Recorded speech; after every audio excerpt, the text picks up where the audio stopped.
Shalom, sahabat Blesstalk. Senang bisa bertemu kembali dalam edisi kali ini. Dan saat ini tema yang saya ingin angkat dalam podcast saya kali ini adalah tentang gereja, politik, dan kebangsaan. Nah, ini berhubungan dengan kita kan Indonesia sedang masuki tahun politik gitu ya. Sudahlah memasuki tahun politik, malah sudah sedang eh, ramai-ramainya sehubungan dengan pemilu tahun depan. Nah, beberapa waktu yang lalu saya mengundang salah satu anggota dewan untuk juga ngobrol dengan saya tentang tema boleh nggak sih orang Kristen berpolitik dalam konteks politik praktis ya. Nah, tapi waktu itu kan kita dengar dari anggota dewan ya. Nah, tapi tamu saya kali ini dia seorang pendeta yang dalam pemikiran saya orang yang paling tepat menjadi tamu saya dalam tema kali ini.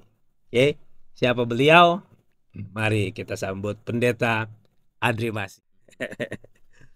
Oke, sahabat Blastock, sebelum saya ngobrol, saya ingin tahu lebih jauh nih. Mungkin juga kan teman-teman sahabat Blastock ingin tahu lebih jauh siapa sih tamu saya ini. Nah, saya kasih sedikit apa namanya profil beliau nanti kemudian kita bisa gali lebih dalam dari beliau. Jadi di catatan saya Pak Adri ini ketua PGIW Sulselbar, Pak Adri. Sudah berapa periode Pak Adri? Sudah berapa lama nih di PGIW? Periode kedua, jadi sampai tahun 2026. Saya mulai 2015, tapi karena pandemi kemarin, rupanya ketambahan hampir 1 tahun. Jadi Iya. dua periode itu hampir 11 tahun. Waduh, hampir 11 tahun ya. Jadi Ya, nanti sampai tahun 2026. 2026. Iya. Wah, luar biasa. Pak Adri juga Ketua Badan Kerjasama Gereja Iya, BKSG. BKSG BKSG Makassar Sulsel Makassar katanya ya. Sulsel. Waduh. Nah, ini satu lagi nih. Saya tahu Pak Adri juga terlibat di FKUB, Forum Kerukunan Umat Beragama. Nah, boleh dijelaskan nggak? Seperti apa sih Pak Adri di situ sebagai apa dan di tingkat mana? Apa sih sebenarnya yang dilakukan sama FKUB, Pak Adri? Ya, jadi pertama saya salam dulu ya, sapa Iya. dulu, shalom sahabat Blestol, luar biasa sekali sahabat-sahabat saya. Saya senang sekali bisa sama dengan Pak Jimmy, ini teman lama juga. Siap. Nah, tadi Pak Jimmy tanya tentang FKUB, jadi saya wakil ketua FKUB. FKUB itu Forum Kerukunan Umat Beragama Sulawesi Selatan. Orang 21 orang. dari semua majelis-majelis agama yang ada. Dan saya wakil ketua, dan juga tahun lalu saya diberi kepercayaan juga menjadi pengurus pusat asosiasi FKUB. Dalam kapasitas saya di pengurus pusat itu Korwil, koordinator wilayah FKUB se-Sulawesi. Jadi namanya Forum Kerukunan Umat Beragama. Beragama. Berarti semua agama ada di situ. Semua agama ada di situ. Jadi yang ada di situ apa? Kayak seperti Pak Adri kan sebagai jadi mewakili ketua-ketua forum atau ketua-ketua majelis agama. Jadi saya kan ketua PGIW. Jadi kayak kalau kita itu di ARAS, itu istilah pemerintah majelis agama. Ya, gitu. majelis agama. Kan majelis agama kan itu ada 6 yang diakui oleh negara. Bukan yang diakui sebenarnya, yang difasilitasi. Karena semua agama itu diterima sebenarnya sesuai dengan pasal 29 Undang-Undang Dasar kita. Bahwa semua orang atau setiap agama itu berhak menjalankan keyakinannya masing-masing dan ibadahnya masing-masing. Dan jadi ada 6 agama itu. Yang pertama Majelis Ulama Indonesia mewakili Islam. Kemudian PGIU itu mewakili Kristen, Persatuan Gereja Indonesia. Nah, kemudian ada PHDI itu mewakili Hindu. Kemudian ada yang Walubi, yang biasa juga ada Permabudi, itu untuk Buddha. Nah, kemudian ada Katolik, itu Jadi kalau Katolik itu KWI, Konferensi Wali KWI Gereja Indonesia, yang kemudian dibentuk dan di SK-kan oleh gubernur untuk forum kerukunan. Tidak di bawah nomenklatur pemerintah. pemerintah. Jadi dia semacam organisasi asosiasi, sifatnya asosiasi. Jadi dia tidak masuk dalam Struktur anggaran negara. pemerintah, ya, Tapi ini sementara dalam perubahan undang-undang tentang kerukunan umat beragama itu sepertinya sementara diproses supaya asosiasi FKUB nasional juga itu masuk dalam nomenklatur pemerintah. Oke. Ya. Wow. Oke, Padri, boleh tahu Padri sudah berapa tahun sih jadi pendeta? Saya sudah 36 tahun jadi pendeta. Jadi saya ditahbiskan jadi pendeta tahun 88. 36 tahun. Jadi 88 ya. Sebenarnya 87 itu sudah vikaris namanya. Kemudian Januari 88 itu ditahbiskan. Jadi 2023 saya secara struktur sebenarnya sudah ada istilah kami itu pendeta emeritus. Karena pensiun pendeta itu di gereja saya di Sulawesi Tenggara itu Gepsuta itu 65. Oke. Jadi saya tahun emeritus lalu itu istilah pendeta yang sudah pensiun. Tugas kependetaannya, tetapi tetap bahkan saya hitung-hitung kalau lihat saya punya jadwal ini, kok lebih padat emeritus malah lebih padat. Tapi ya puji Tuhan kami atau saya bisa mengatur waktu sehingga ya seperti ini kemarin Bung Jemi telepon pas juga kosong. Nah, itu pas loh kosong. Iya. Biasanya tidak. Iya, makanya memang jodoh gitu. Ya, saya yakin bahwa ini bukan kebetulan. Amin, saya punya waktu yang kosong kemudian bisa berjumpa nih. Topik yang saya angkat ini kan tentang gereja, politik dan kebangsaan ya. Karena kalau bicara gereja yang paling mengerti tentang dunia gereja kan tentunya para pendeta ya. Dan Pak Ade ini sudah 36 tahun jadi pendeta. Dan tadi kita sudah dengar pengalamannya bukan hanya dalam gereja tapi juga di luar, baik dalam artian kerjasama antar gereja ya dengan badan kerjasama gereja, beliau ketua, tapi juga dengan antar agama ya. Nah, jadi dalam konteks itu saya mengundang beliau dan saya percaya kita nanti akan dapat banyak berkat dari obrolan kita. Namanya juga obrolan berkat ya, blessed talk, supaya kita bisa menerima berkat-berkat lewat percakapan kita. Nah, Padri, yang saya mau tanya gini, ini kan sudah mendekati ini ya masa-masa pemilihan ya, masa-masa pemilu ya, Oktober kalau nggak salah kan sudah masuk masa kampanye kan ya. Pendaftaran nanti kemudian diikuti kampanye. Nah, kira-kira menurut Pak Adri, bagaimana seharusnya gereja bersikap dalam masa-masa memasuki masa politik ini? Ya. Jadi kalau kita bicara bagaimana gereja dalam politik, saya pikir politik, kalau kita bicara politik, polis itu dari bahasa Yunani itu kota, atau kalau kita memperluas dia menjadi negara atau negeri. Nah, sebenarnya gereja harus berpolitik. Gereja harus berpolitik. Karena akan mengatur negara, mengatur negeri. Nah, sebagai gereja, fungsi gereja harusnya mengatur negeri ini dengan baik, ya kan?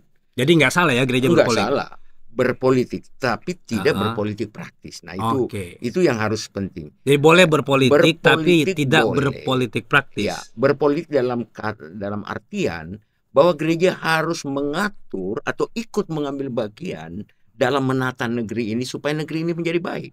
Nah, dalam konteks itu ya. Iya, dalam konteks itu.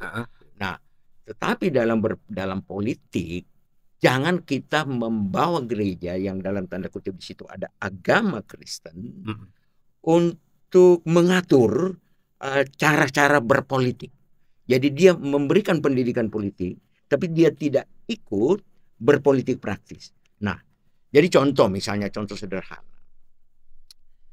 Kita punya anggota jemaat misalnya itu punya latar belakang yang berbeda-beda. Ada misalnya partainya ini. No, ABC. Nah, gereja secara institusi dia tidak bisa memberikan dukungan kepada salah satu dari orang-orang yang ada di dalam gereja. Misalnya si A, partai A, si B, dia anggota gereja situ yang akan maju. Nah, gereja secara institusi di situ ada pendeta. Nah, ini penting. Ada pendeta, tidak bisa dia mengkampanyekan seseorang secara institusi. Jadi dia tidak bisa mengajak, hai jemaatku, jemaat A, kita dukung si A. Itu nggak boleh. Itu sudah ranah politik praktis. Sudah politik praktis. Oh, I see. Dia bisa mendoakan semua. Oke. Pendetanya mendoakan semua orang yang ada, yang mau maju dan sebagainya. Nah, seperti kita ini, ya saya selalu diminta, ya contoh sederhana.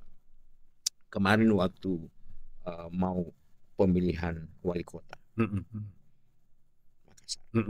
Jadi saya ditelepon, diminta untuk hadir dalam rangka deklarasi si A.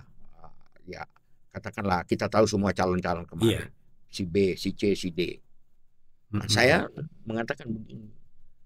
Saya dalam kapasitas sebagai ketua PGIW, lembaga, institusi gereja, saya tidak bisa hadir dalam deklarasi saudara atau Bapak, Tetapi kalau saya sebagai atau gereja sebagai institusi diminta untuk mendoakan, silakan datang ke kantor PGI. Tapi kami tidak akan pergi untuk menghadiri undangan-undangan deklarasi. Dan menarik sekali, saya luar biasa sekali bangga bahwa mereka calon-calon itu sampai yang itu datang ke kantor PGI. Datang minta restu dan lain sebagainya, dan kami doakan. Jadi dalam konteks itu kita boleh ya, mereka datang istilahnya kulonuwun ke kita, minta dukungan, ya, saya selalu bilang, saya secara institusi nggak mungkin saya memberikan pernyataan mendukung satu, tetapi saya mendoakan semua yang datang didoakan. Jadi Padri bukan pergi ke sana kemari ikut deklarasi dan ini sudah untuk Pilpres itu sudah ditelepon-telepon juga kita. Pastilah. Tapi saya bilang dalam kapasitasnya Padri pasti para tokoh-tokoh mereka yang bersaing cari Padri lah ya. Jadi saya bilang ya senang sekali bisa, tapi di kantor PGI. Kami di kantor PGI karena kami tidak mungkin tutup pintu untuk tamu yang datang. Tapi kami tidak pergi kemana-mana. Kami ada di mana-mana tapi tidak pergi kemana-mana. Jadi tapi kami ada di kantor. Ya itu salah satu contoh bagaimana institusi harusnya hadir dalam nuansa berpolitik. Nah kalau gitu tadi kan Pak Ade sempat bilang tentang kalau ada anggota jemaat, berarti jemaat boleh terjun dalam politik, artinya jadi anggota dewan, wali kota dan sebagainya, bisa. Bahkan bukan saja bisa atau boleh, bahkan kami dorong. Dorong supaya mereka ada di sana. Nah, hanya persoalan sekarang kita harus membekali mereka supaya kehadiran mereka di sana betul-betul menjalankan misi gereja untuk mengatur negara ini. Ikut mengatur negara, bukan ikut merusak. Ini persoalan. Jadi di situ perannya pendidikan politik tadi ya. Di situ peran pendidikan politik. Karena kita juga harus akui bahwa banyak juga ya kita punya tokoh-tokoh kita yang ada di dalam negara ya, latar belakangnya politik, tapi kemudian yang saya selalu pakai istilah itu mempermalukan Kristus. Ya karena misalnya mempermuliakan tapi mempermalukan. Nah, inilah yang harus dibekali mereka supaya kalian ada di sana untuk apa? Untuk mempermuliakan Tuhan. Nanti mereka bilang, oh memang dia ini anggota DPR yang paling jujur adalah dia. Tapi jangan dibilang oh paling korup dia. Nah, ini hal yang penting sekali bagaimana kita gereja atau individu-individu siapapun yang hadir dalam ranah politik untuk mengatur negara ini menjadi baik. Sorry Pak Adi, mau tanya. Tadi kan Pak Adi sempat bilang tentang pendidikan politik. Di kita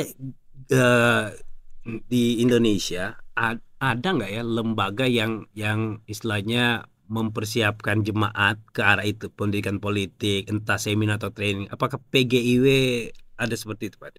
Ya, kita sudah beberapa kali mengadakan pendidikan politik. Ini tentunya kegiatan atau program dari pusat. Oh, Jadi oke. belum lama kita di salah satu hotel, ya, kita melaksanakan Oh, pendidikan ada ya politik. PG ya. Ada ya Oke. pendidikan politik.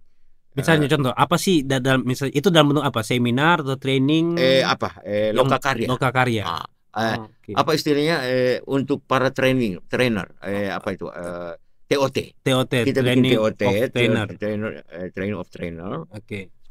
untuk memberikan pendidikan politik ke jemaat-jemaat, Oke. Oke. jemaat lokal dan Oke, sebagainya. boleh tahu nggak misalnya bahannya apa sih untuk atau topiknya apa di itu supaya ada sedikit gambaran Ya, jadi tentang apa topiknya misalnya yang diajarkan. misalnya bagaimana gereja, ya, bagaimana orang Kristen itu melihat negara ini sebagai tempat di mana mereka harus hadir secara baik. Nah, Jadi ada misalnya wawasan kitab kebangsaan lah ya. Yeremia Oke. 29 misalnya, ya, Oke. berdoalah untuk Kesejahteraan kota. karena Oke. kesejahteraanmu adalah kesejahteraanmu kota. Nah, itu kan backgroundnya di mana umat Allah itu berada dalam pembuangan. Nah, mereka sangat terpuruk, ya, mengalami penindasan, dan mereka tentunya karena dia ada di pembuangan itu, Ya, hati mereka itu merindukan keselamatan, Yerusalem, pembebasan. merindukan Yerusalem untuk Yerusalem. kembali ke sana. Tetapi kan mereka akan berada dalam mimpi-mimpi yang sehingga Yeremia mengatakan janganlah bermimpi tentang Yerusalem. Yerusalem itu memang pusat bagi orang Israel, itu pusat di mana mereka menikmati persekutuan dengan Allah, memuliakan Allah dan sebagainya, bukan di pembuangan. Nah, Yeremia mengingatkan mereka, walaupun kalian ada di sini, di tengah pembuangan, oleh karena itu kalian harus memberi makna kehadiran kalian di sini, walaupun sebagai budak dan sebagai orang tertinggal, tapi berdoalah untuk kotamu, karena kesejahteraan kota itu juga kesejahteraanmu yang ada di kota itu. Jadi kita tidak boleh tinggal dalam ghetto. Jadi saya selalu jangan orang Kristen tinggal di ghetto Nah, ini persoalannya bahwa kita ini gereja hanya mengurus diri sendiri, lupa melihat keluar. Karena ya Tuhan Yesus ketika orang datang untuk memisahkan mereka yang masuk surga masuk neraka, kan Tuhan Yesus tidak mengatakan berapa ibadahmu yang kau lakukan, bahkan bilang aku tidak mengenal engkau, walaupun mereka bilang ya kami yang bernubuat atas namamu, kami yang melakukan dan sebagainya, aku tidak mengenal kamu. Karena ketika aku lapar kamu nggak beri makan aku, Nah, artinya ialah bahwa Yesus ingin mengatakan bahwa sebagai orang Kristen itu kita harus keluar melihat orang miskin, orang yang diperlakukan tidak adil, para janda, dan seorang yang di penjara. Itu sebenarnya tugas gereja, dan itu tugas politik sebenarnya kalau kita merangkai. Jadi nggak boleh hanya dalam nggak boleh kita gedung di dalam ghetto. Itu juga yang diajarkan gereja, oleh Yeremia. Jangan kalian harus terkungkung keluar saja dengan kalian punya perasaan yang sakit dan sebagainya, keluar untuk menjadi berkat. Dan itu kan sebenarnya tujuan Allah memilih Israel untuk menjadi berkat bagi bangsa-bangsa. Nah, Allah memilih kita juga sebagai murid-muridnya untuk menjalankan amanat agung, untuk memberitakan kasih karunia, untuk menyampaikan kabar baik. Sebenarnya itu tugas kita. Jadi kembali tadi, berarti memang jemaat boleh bahkan kalau bisa didorong ke situ, kan? Nah, sekarang gini, kalau pendetanya sendiri, gembalanya sendiri berpolitik praktis boleh nggak? Pada prinsip kalau berpolitik praktis itu pada prinsip misalnya dia mau mencalonkan sebagai anggota dewan, kemudian punya nanti pemikiran nanti akan jadi bupati, wali kota dan sebagainya, itu gimana dong? Memang ada beberapa pendapat. Kalau saya itu kan setiap orang, mau dia pendeta, mau dia buruh, mau dia kan warga negara, itu tidak diukur dengan status apa dia, pendeta atau apa. Setiap warga negara punya hak politik untuk memilih dan dipilih. Ya kan, bukan saja untuk memilih, tapi juga dipilih. Itu haknya. Nah, dia bisa melakukan hak itu, mengambil hak. Nah, sekarang persoalannya memang kita juga harus sadar bahwa misalnya sebagai seorang pendeta yang mau masuk dalam ranah politik, nah kan setiap gereja itu punya aturan. Jadi pada prinsipnya semua gereja tidak ada yang melarang. Saya pikir gereja tidak melarang, hanya gereja punya aturan-aturan tertentu. misalnya ada gereja mengatakan kalau dia mau masuk situ berarti dia mundur dari kependetaannya. Itu agak apa ya, agak keras lah. Tapi ada juga yang bilang ngambil cuti. No? Ada juga yang bilang oke, silakan maju, tapi kalau misalnya nanti terpilih atau apa dibebaskan dari tugas dan sebagainya. Jadi banyak aturan-aturan gereja, tapi pada prinsipnya boleh. Nah, selama ya ini juga masalahnya. Apa orientasi kita untuk mewakili rakyat di sana? Apakah karena kursinya yang biasa dibilang kursi panas, yang ada banyak panas-panasnya uang-uangnya, ataukah memang motivasi kita benar-benar murni untuk melayani, untuk mewakili rakyat, menghadirkan kerajaan Allah di situ. Itu persoalan. Jadi kembali ke motivasi ya. Iya, saya kasih contoh begini. Ya, saya minta maaf kalau saya biasa singgung Jerman karena saya hampir 7 tahun di Jerman melayani di sana. Ya, di sana orang-orang politik itu mereka bukan cari kursi panas, tapi memang melayani. Saya pernah mendapat informasi, bahkan bukan informasi, saya mengalaminya. Misalnya saya bawa rombongan dari sini berjumpa dengan salah seorang wali kota di Jerman. Ya, kami antar. Jadi kami datang karena beliau masih ada kegiatan lain, ya kita datang setengah jam sebelumnya. Lalu sekretarisnya bilang, ya Bapak masih akan datang pada kira-kira 20 menit lagi, kita menunggu di situ. Jadi pas 20 menit ya, orang Jerman kan apa namanya, Punktlichkeit, ya itu istilah, ada Punktlichkeit, itu ketepatan waktu. Punctual dari situ ya. Jadi datanglah beliau, lalu oh ya selamat ketemu semua, kita salaman, lalu dia bilang mari, dia bawa kita naik ke ruangan lantai berikutnya, lantai. Kan di sana kan kantor wali kota. Nah ini persoalan, ini soal politik. Betapa banyak dana uang yang dipakai oleh Republik ini untuk membiayai negara, membiayai aparatur. Jadi beliau bawa kita naik ke aula, dia buka pintu aula, ya dia nyalakan lampu, nyalakan sound system, dan kita diskusi 1 jam lebih sedikit. Selesai itu kita keluar, dia matikan lampu, matikan sound system. Wali kotanya sendiri yang siapkan yang buka tutupnya. Kunci pintu, terus kita turun bersama di tempat parkiran. Dia naik mobil tanpa mobilnya biasa-biasa aja, dan kita naik mobil. Nah, jadi seorang wali kota itu tidak ada sekretaris, tidak ada ajudan, tidak ada tukang bawa tas, tidak ada apa semua. Ya, dan saya yakin di rumah dia juga tinggal, bukan di rumah sebagai wali kota, pasti di apartemen atau di rumahnya sendiri. Seperti kanselir Jerman, dia tidak punya istana seperti istana negara, dia tinggal di apartemen, dia mengurus harapannya suami istri, kanselir Jerman, Angelina Merkel. Biaya apa yang keluar dari seorang perdana menteri?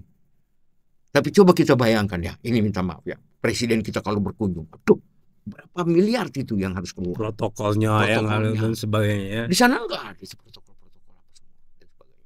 Nah, jadi saya pernah berkunjung kebetulan masih keluarga, dia di wali kota di Kendari ya. Saya ngobrol di ruang belakang ya, kita selalu ngopi-ngopi itu karena istrinya itu teman sekolah saya. Jadi saya santai sekali. Lalu saya bilang sama Pak Wali Kota, Pak, saya bilang, Kakak, saya bandingkan wali kota di Jerman dengan wali kota sini, jauh sekali perbedaannya. Apa itu, dia tanya? Dia itu tidak ada mobil dinas, sana. No, tidak punya ajudan, tidak punya apa semua. Saya lihat di sini pamong perajanya, Pol PP ini ada berapa yang jaga ini? Paling kurang 10 orang. Yang di dapur, yang dan lain sebagainya. Mungkin satu wali kota minimal 20 orang yang mengcover dia.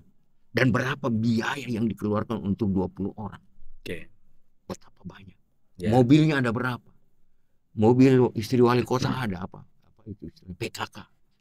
Jadi berapa biaya yang dikeluarkan oleh negara untuk aparatur saja.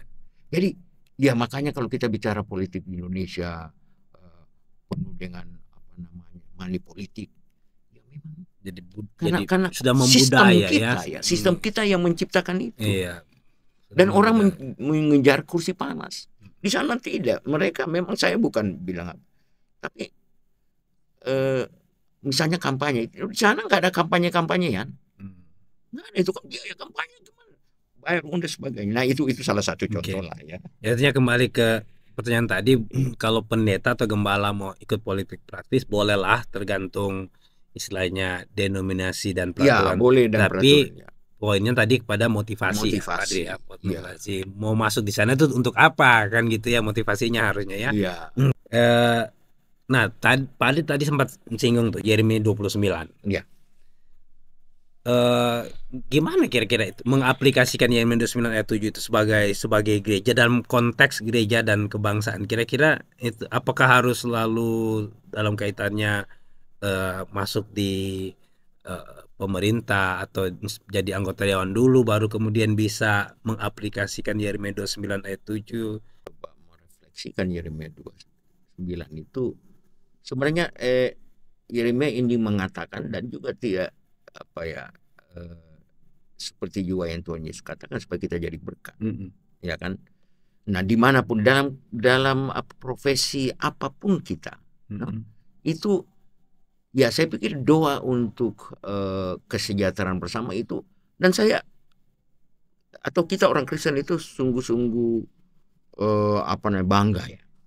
Saya tidak tahu, tapi kalau di gereja-gereja kami itu setiap doa syafaat pada hari Minggu itu pasti menyebut pemerintah, mendoakan pemerintah dan segala aparatnya, ya kan? Karena bagi kita sebagai orang Kristen kan pemerintah itu adalah wakil Tuhan, ya kan? Jadi kita ketaatan kepada pemerintah itu adalah bahagian yang tidak terlepaskan dari tanggung jawab kita sebagai orang Kristen. Nah, dalam konteks Yeremia ingin mengatakan kepada umat Israel pada saat itu yang di pembuangan supaya dalam kondisi apapun mereka itu harus menjadi berkat gitu. Dalam kapasitas apapun mereka, ya kan? Supaya di mana mereka hadir di situ tadi yang dikatakan bahwa di situ ikut mensejahterakan kota, menghadirkan tanda kerajaan Allah, ya kan? Itu kan tujuannya, ikut mensejahterakan kota dan sebagainya. Dan itu adalah sesuatu upaya, usaha, no? Dan doa itu kan kita bagi orang Kristen itu, doa itu kan nafas hidup. Saya pikir itu doa itu bagi kita orang Kristen, Agustinus bilang itu nafas hidup. Jadi kekuatan doa yang jadi saya percaya sekali bahwa republik kita ini dikawal oleh doa orang Kristen. Amin. Ya kan? Kita lihat ini luar biasa sekali. Dan republik ini, dan saya yakin sekali walaupun kita hanya ya menurut statistik 12% orang Kristen, tapi 12% itu menaikkan doa yang memelihara republik ini sampai saat ini. Kita boleh berbangga ya, dan kita berharap pemilu ke depan ini akan aman dan sebagainya juga. Doa-doa kita itu diharapkan, loh, supaya kalau pemimpin kita akan terpilih pemimpin yang baik dan sebagainya, kita semua akan menikmati. Iya. Menarik Pak Ade. Tadi Pak Ade sempat singgung tentang itu kan, Yeremia 29 ayat 7 itu untuk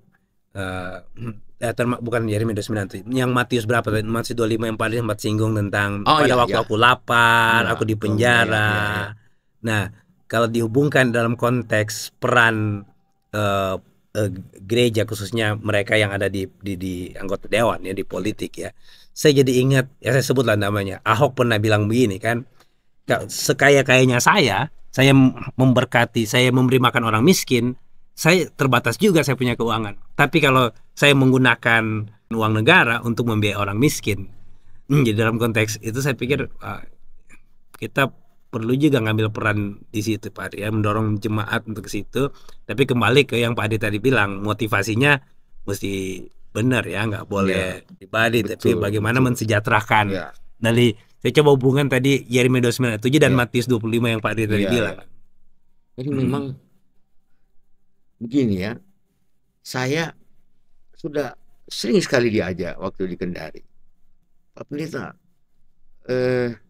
ayolah majulah menjadi calon DPR pusat, no?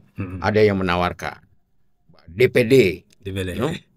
Saya bilang gini, saya tidak mungkin bisa ke situ selama saya menghayati bahwa mendapatkan sesuatu secara benar. Dan apakah di republik ini masih bisa seperti itu? Misalnya orang yang tidak punya uang bisa. Oke, kos politik itu tentunya suatu yang wajar. Tetapi orang tidak pernah hanya menang untuk membayar dengan kos politik. Pasti money politik. Ya. Nah, selama kita atau saya secara pribadi melihat bahwa money politik itu adalah suatu yang tidak dikehendaki atau kebencian bagi Allah, bagaimana mungkin saya mau maju? Ya kan? Bahkan ada seorang teman, ya pejabat, pokoknya Pak Pendeta saya biayai, no, saya urus semua dan sebagainya. Nah pertanyaannya apakah memang hanya kos politik dan tidak ada money politik? Jadi memang apa ya?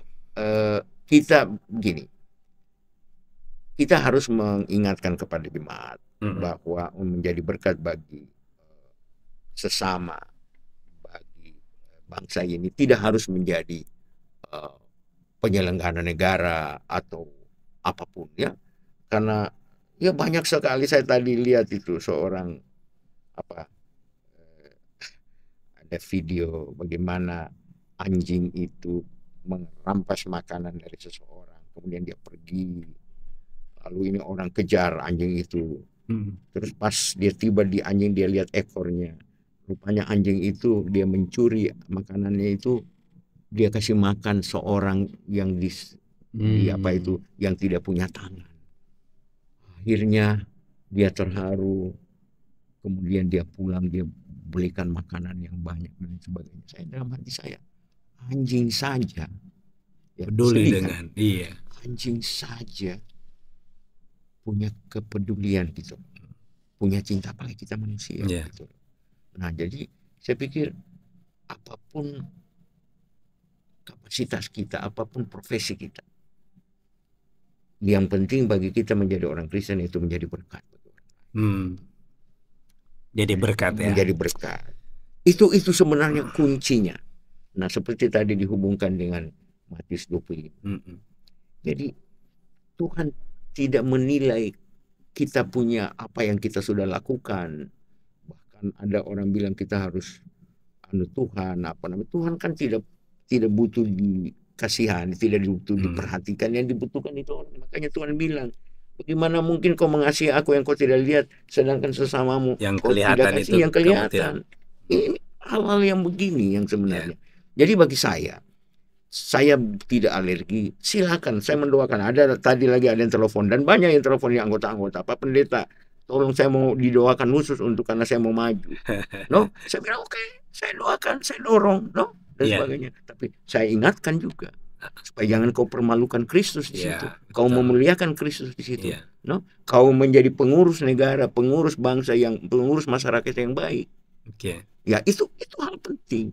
Jadi apapun profesimu, kalau kau menjadi berkat bagi orang, itulah yang dilihat oleh Yesus di pasal Matius 29. Apa yang kau perbuat kepada salah seorang, bukan kepada saya. Saya tidak perlu kau bikin apa-apa untuk saya. Saya tidak butuh, ini manusia ini yang butuh. Oke, Pak Adri, saya ini lihat Pak Adri kan, Pak Adri ini sangat aktif banget ya. Aktif dalam artian bukan hanya dalam konteks bergereja, tapi berbangsa.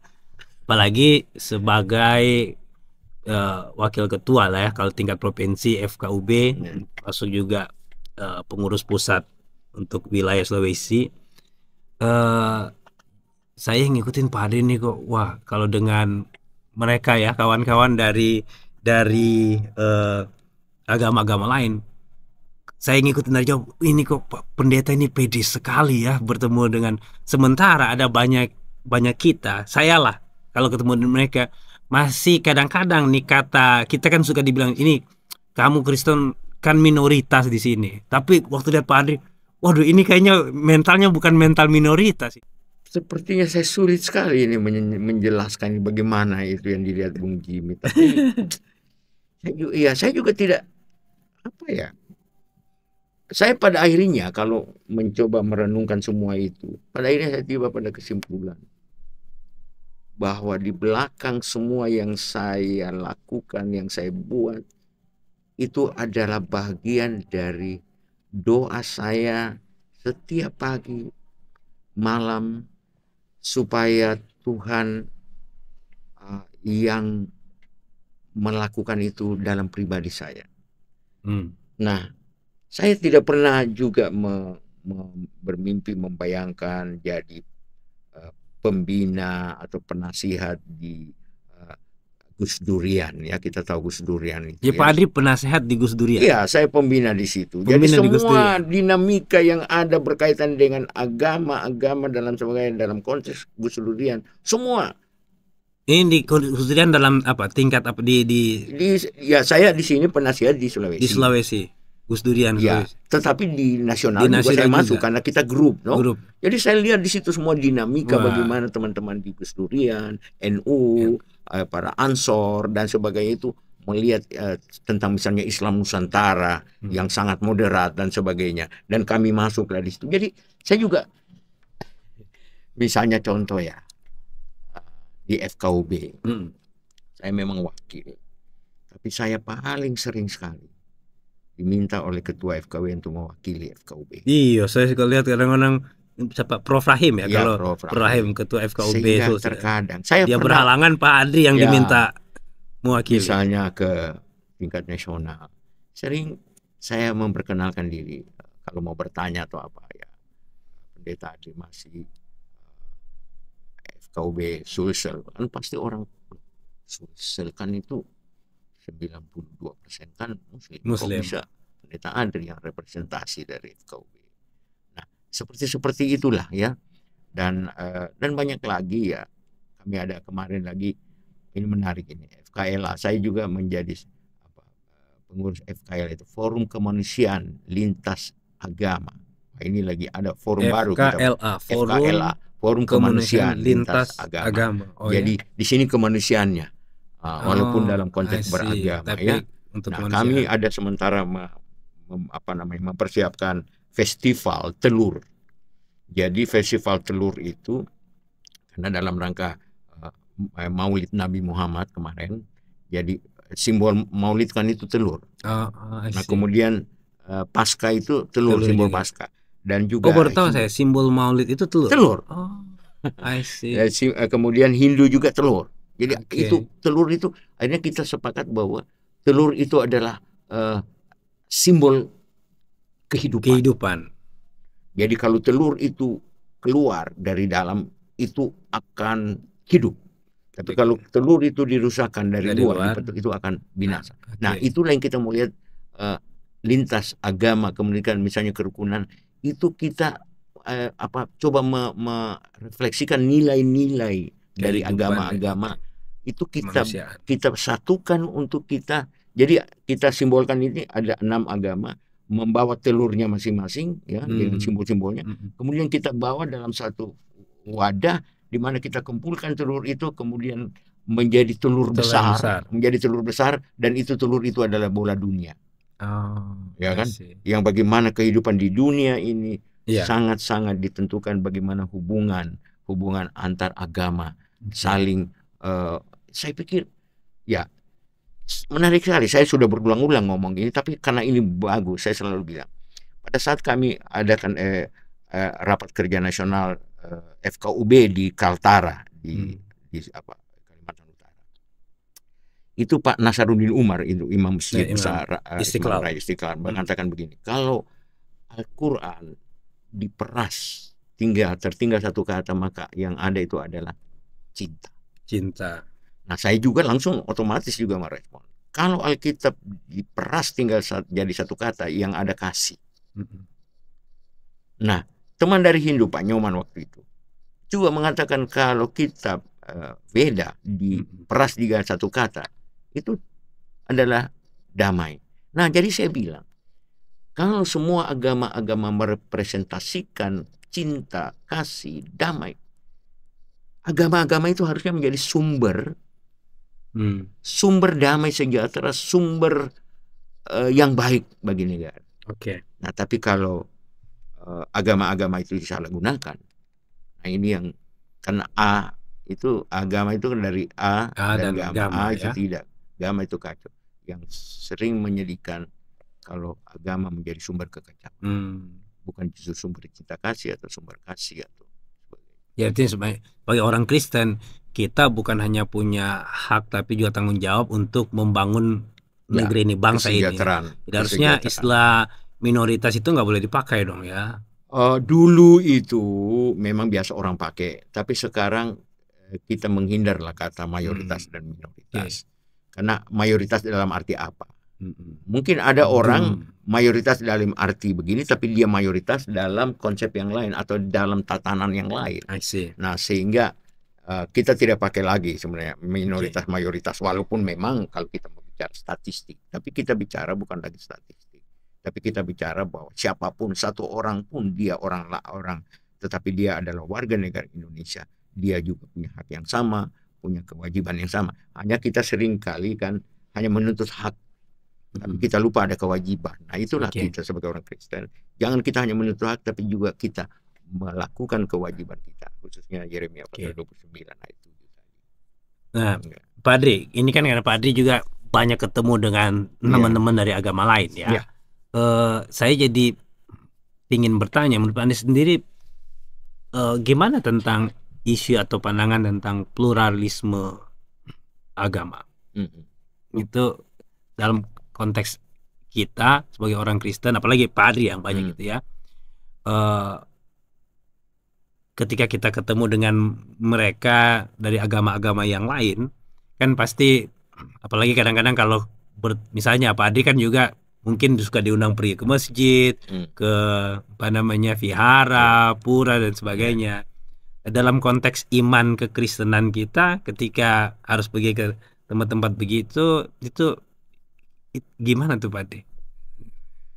Ya, saya sebenarnya itu selalu, jadi biasa juga orang juga heran. Misalnya waktu saya masih di Kendari, saya bentuk satu komunitas lintas agama, jadi itu kebanyakan pemuda di dalamnya.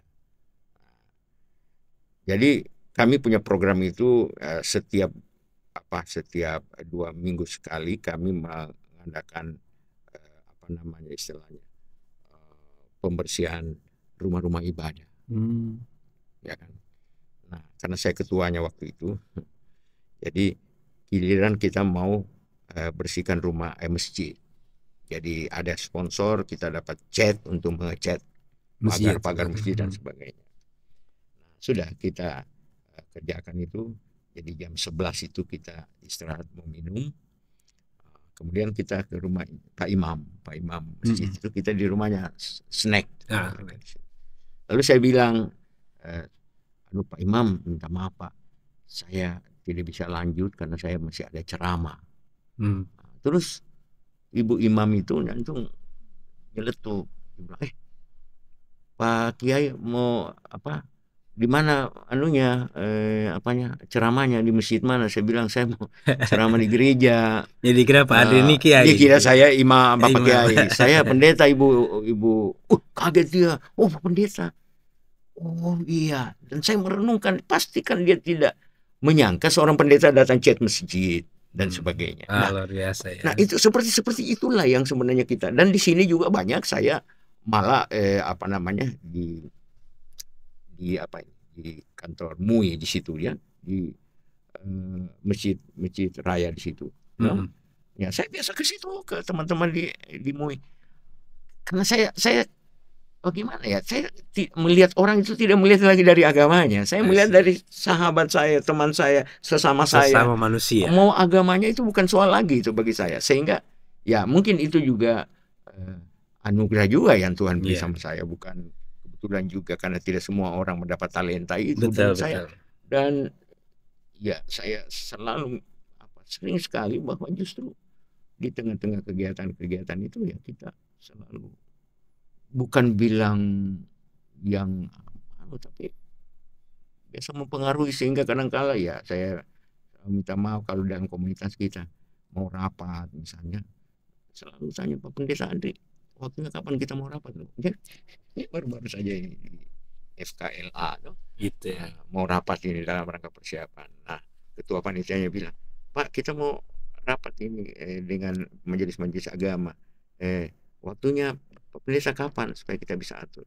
Jadi mengikuti waktu Pak Pendeta. Iya, ini saya juga tidak, di ungkapan itu saya kan tidak harap seperti itu, tapi itu realita yang saya alami. Sehingga saya bilang, saya Ya apakah itu mau dibanggakan, tapi memang benar. Karena Iyalah. tidak mungkin itu sesuatu Betul. terjadi kebetulan, tapi saya yakin bahwa itu Tuhan ngatur semua itu. Bagaimana saya bisa menjadi berkat di mana saya berada, Iya. di dalam kondisi, dalam situasi, dan dalam Ya, kapasitas. intinya bagaimana kita bisa membawa diri lah ya. Betul itu. Dan Betul. saya selalu bilang, ya itu juga mungkin tidak apa ya, saya selalu menyatakan diri bahwa saya tidak tahu, saya juga tidak tahu juga kok, nggak pernah saya rasa bahwa sungkan sama orang. Dan satu kelebihan saya, ya mungkin kalau itu di kelebihan, setiap orang saya ketemu, misalnya gubernur, semua gubernur ini nomornya sudah ada sama saya, Kapolda, ke Pangdam itu nomornya ada sama saya. Jadi saya selalu minta nomor gitu. Bahkan ada satu ketika, ya ini siapa tahu nanti Gubernur Sulawesi Tenggara, dengan saya pertemuan dengan Pak Gubernur Sulawesi di sini, Sulawesi Tenggara di Pangdam situ. Saya perkenalkan Pak Gubernur saya, Pendeta Adi, dulu 10 tahun jadi ketua sinode di GEP Sutra. Oh ya, di mana sekarang? Saya bilang saya di sini. Oh, minta nomornya Pak Pendeta ya. Beliau yang minta. Beliau yang minta nomor saya. Nah, saya yakin bukan dia minta karena mungkin cara saya menyapa dia, cara saya mungkin sehingga dia melihat, wah ini orang yang perlu berkomunikasi dengan saya, itu menurut Pak Gubernur. Ya saya lihatnya begitu, dan saya pikir itu hal yang bagi saya memang ya bolehlah menjadi kebanggaan saya ya, walaupun bukan menjadi kesombongan ya. Tadi satu lagi nih, ini saya ngikuti berapa waktu ini, dan mungkin juga teman-teman sahabat Blesstalk kan juga tahu ya situasi di bangsa kita, khususnya di Medan beberapa waktu yang lalu. Gereja ditutup tuh. Masalah padahal di Medan ini yang kita orang Kristen cukup banyak di sana. Tapi itu gimana tuh Pak Ade? Masalah orang mau beribadah aja nggak bisa. Ya, jadi begini Pak Jimmy. Saya di mana-mana dan saya agak tegas mengatakan begini, bahwa apa yang terjadi seperti di Medan, di manapun, saya selalu mengatakan bahwa ada banyak orang, saya minta maaf ya kepada aparatur, orang yang tidak mengerti undang-undang dan tidak paham. Undang-undang pasal 29 itu jelas sekali mengatakan bahwa setiap orang berhak untuk menjalankan agamanya dan melaksanakan ibadahnya. Jadi itu diatur, itu pasal dilindungi negara. Dilindungi negara. Sehingga saya pernah main-main gini. Sebenarnya dimanapun itu kita bisa beribadah.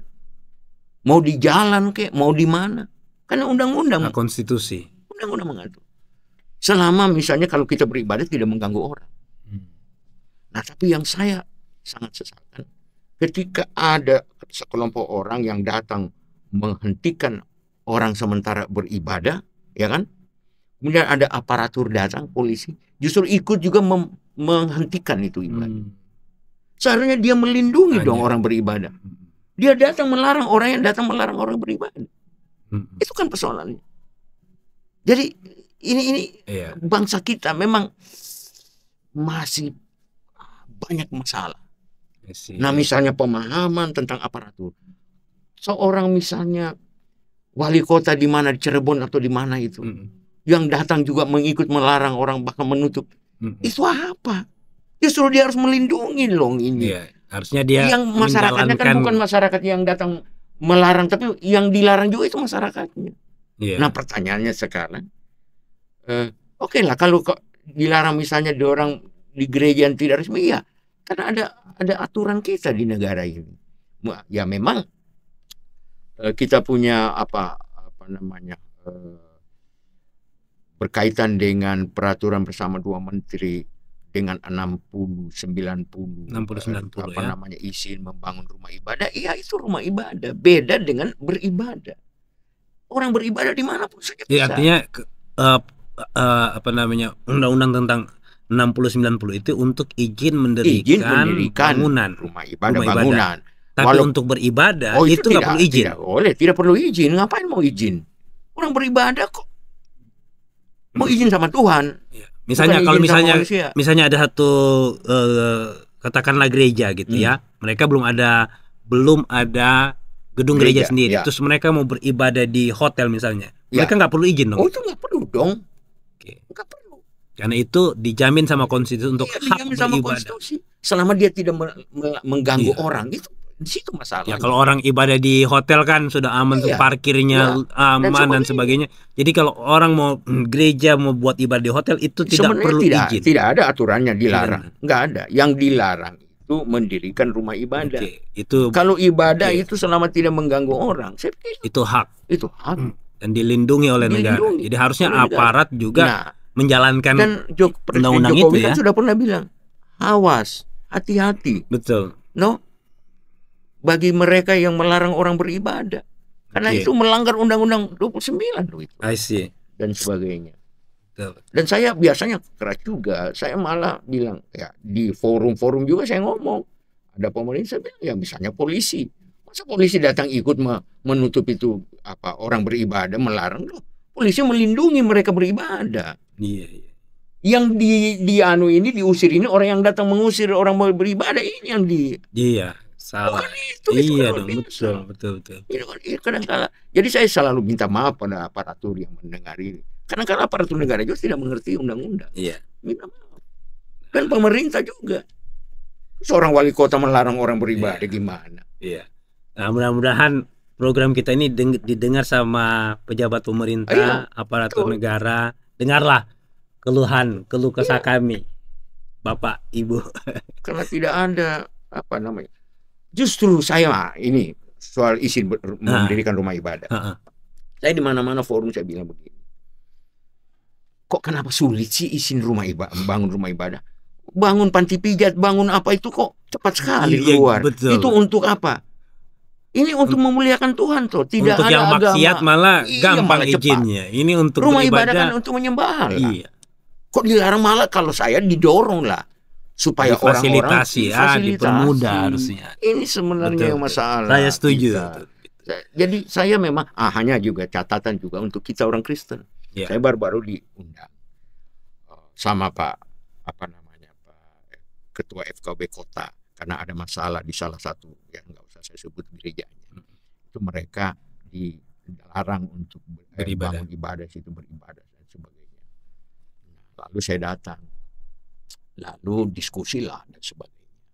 Nah, saya ngomong, saya bilang ya kita ini sebenarnya juga sebagai orang Kristen kita juga harus. Saya bilang begini, sebelum kita bangun gedung, sebelum kita mendapat izin, biar 1000 izin kita dapat, no? Tapi kalau orang-orang di sekitar kita itu tidak menerima kita, bisa saja dibikin apa itu. Jadi saya bilang 1000 izin membangun gedung gereja, kalau dibakar gerejamu itu enggak. Saya enggak pernah dengar itu. Kalau 1000 orang datang membakar gereja baru ada yang dipenjara, itu enggak ada itu. Iya kan? Persoalannya situ. Nah, oleh karena itu saya bilang, yang paling penting itu bagaimana kita diterima oleh masyarakat lingkungan. Karena lingkungan itu menentukan. Betul. Nah, jadi saya jelaskan seperti itu. Tiba-tiba ketua RT yang justru dia itu yang selama ini melarang orang langsung berdiri. Dia bilang begini, betul itu Pak Pendeta. Kami tidak mengharapkan sesuatu dari umat yang datang, tapi kami mengharapkan senyum saja cukup. Wah, senyum loh. Cuman senyum aja diminta. Nah, jadi saya bilang sama anggota-anggota gereja situ loh, coba senyum saja loh. Berarti kali ini selama ini tidak kasih senyum dong. Saya bilang begitu sama mereka. Mereka tidak butuh apa-apa, kok senyum. Nah, dan banyak juga success story.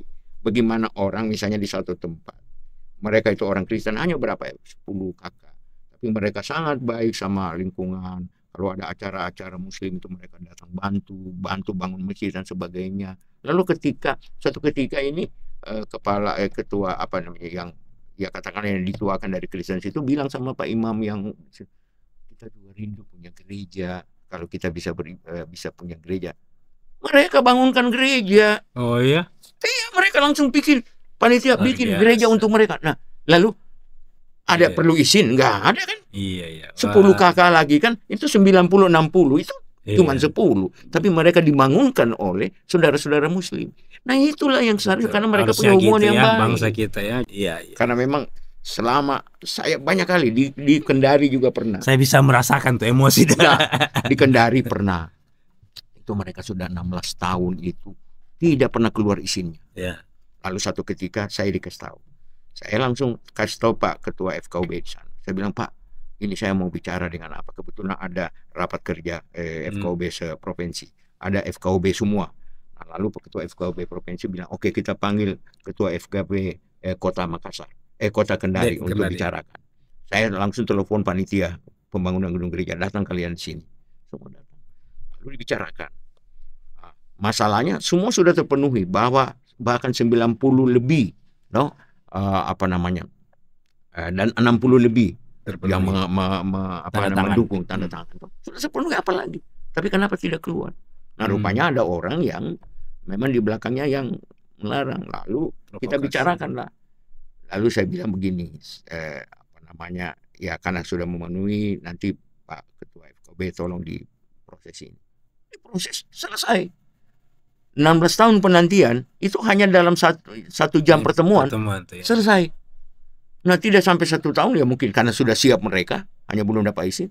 Berapa bulan kemudian mereka mengundang Pak Wali Kota, mengundang saya datang, meresmikan gereja. Itu kan perlu difasilitasi. Jadi memang dialog itu dialognya penting. Bukan kita kadang-kadang gereja kadang-kadang kita merasa, top down, kita sudah miliki semua apa, uang kita punya, izin kita punya. Ya bukan itu modal kita. Karena kan kita ingin kehadiran gereja situ menjadi berkat dong. Iya kan? Bukan menjadi kebanggaanmu berada di situ, tapi bagaimana kau menjadi berkat di situ. Iya, betul. Itu. Wah, ini banyak berkat nih dalam obrolan ini nih.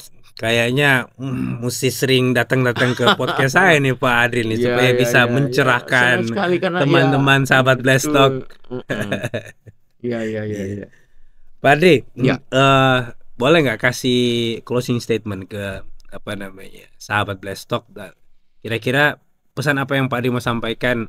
2 nih tentunya. 1, pesan untuk dalam hal gereja, konteks gereja dalam bermasyarakat. Yang kedua, untuk teman-teman, mungkin ada teman-teman Blessed Talk yang ingin terjun ke dunia politik, entah jadi anggota dewan dan sebagainya, karena sudah dekat nih.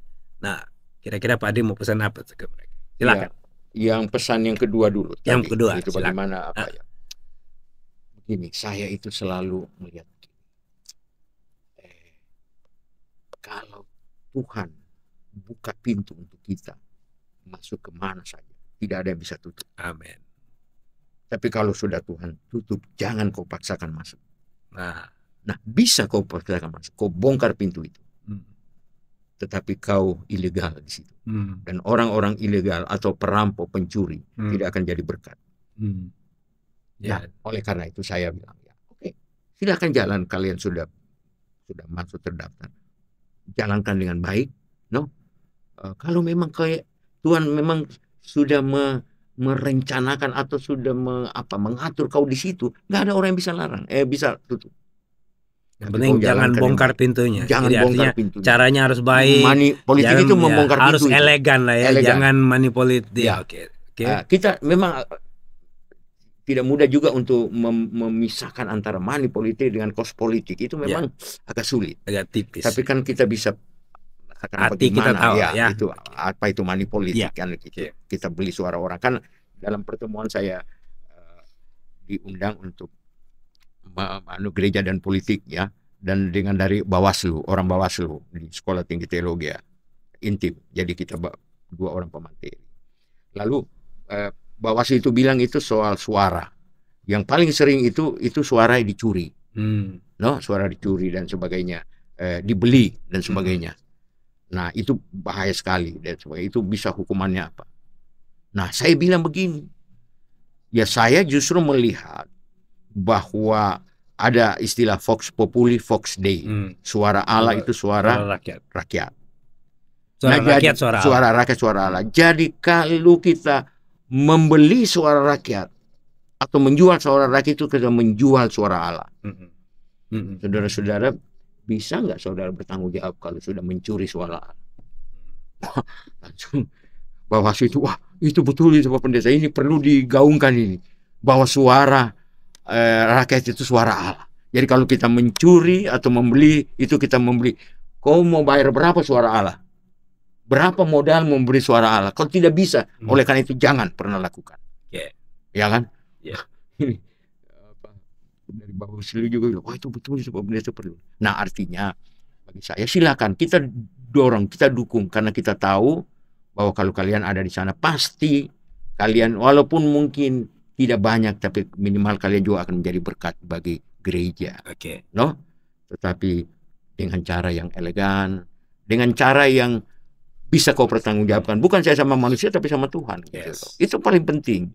Nah, yang kedua tadi tentang... Tadi bagaimana peran gereja, atau lebih khusus pesan Padri untuk para pendeta. Gereja dalam konteks pendetanya dalam konteks kebangsaan, kira-kira. Ya. Mari kita menghayati bahwa kita dipilih Allah, no? Jadi kalau Matius 17 saya kemarin bawa PA di GMKI, LTC-nya GMKI, saya ambil itu ut omnes unum sin itu. Yohanes 17 ayat 21. Doa Tuhan Yesus supaya mereka semua menjadi satu, sama dengan engkau di dalam aku di dalam engkau, supaya mereka mendalam. Nah, tidak sampai di situ, supaya dunia percaya. Nah, supaya dunia percaya, inilah yang, jadi saya melukiskan begini, kita ini orang luar biasa loh. Orang Kristen itu orang biasa, bangga sekali. Mengapa? Karena kita ini panggil Allah itu dengan Bapa. Berarti kita ini anaknya. Kalau kita anak Allah, ada nggak anak yang lebih hebat dari anak Allah? Anak presiden lewat, anak gubernur lewat, anak Allah loh. Loh, itulah kebanggaan kita. Makanya kita ini orang luar biasa. Hanya persoalan sekarang, apakah kita benar-benar mencerminkan anak Allah atau anak iblis? Saya ya minta maaf, saya keras-keras juga saya ngomong biasa. Toh, dalam perbuatan kita, kata-kata kita, apakah kita mencerminkan anak Allah atau mencerminkan anak-anak dunia, anak-anak setan itu? Nah, oleh karena itu saya pikir kalau ditanya bagaimana kita sebagai gereja hadir di tengah bangsa sebagai orang Kristen, mari kita menghadirkan diri sebagai anak Allah. Yang di dalamnya Tuhan percaya, oh memang Tuhan itu Pak Jimmy ini orang Kristen. Tapi kalau dibilang, wih, itu Pak Jimmy itu katanya orang Kristen, padahal, nah itu kan. Jadi saya pikir itu, nah ini memang tidak mudah. Memang itu Rasul Paulus katakan itu selalu berlatih, berjuang dan sebagainya untuk mendapat mahkota itu. Tidak tinggal diam, tidak sudah selesai. Saya sudah dibaptis, tidak selesai di situ. Makanya doa Tuhan itu berdoa. Itu berdoa kan itu terus menerus. Ya kan? Mengapa Yesus berdoa? Karena dia ingin supaya jangan berhenti kalian mengaku saya sebagai Tuhan dan Juru Selamat, tetapi terus berdoa itu adalah bagian dari supaya kita melakukan apa yang kita doakan. Iya kan? Betul. Jangan doakan apa yang kita tidak lakukan. Doakan apa yang kita mau lakukan. Nah, itu saya pikir kehadiran gereja, kehadiran orang Kristen di tengah bangsa itu harus seperti itu. Nah, sehingga apa yang dikatakan Yeremia 29 ayat 7, supaya kesejahteraan kota dan kesejahteraan, karena kau berdoa, karena kau menjadi berkat bagi bangsa. Bukan hanya berdoa, tapi melakukan keterlibatan dalam seluruh yang baik. Nah, kemarin kita juga bahas tentang hari Sabat. Hari Sabat di forum senior GMKI, hari Sabat. Jadi Tuhan Yesus bilang saya ini Allahnya hari Sabat. Artinya memang hari Sabat itu hari kita harus beristirahat. Tuhan saja beristirahat. Tetapi tidak ada istirahat untuk melakukan yang baik. Kalau dombamu jatuh di hari Sabat, apa kau biarkan? Kalau orang sakit, oh saya tidak, saya dokter tapi saya Kristen, hari Sabat nggak bisa lakukan. Betul. Yang dilarang itu melakukan yang tidak baik. Tapi kalau yang melakukan yang baik, silakan di hari apa saja. Siap. Wah, saya diberkati sekali dan saya percaya sahabat Blessed Talk juga diberkati lihat obrolan ini. Padri, makasih banyak. Saya minta berharap ini bukan yang pertama hadir di program saya.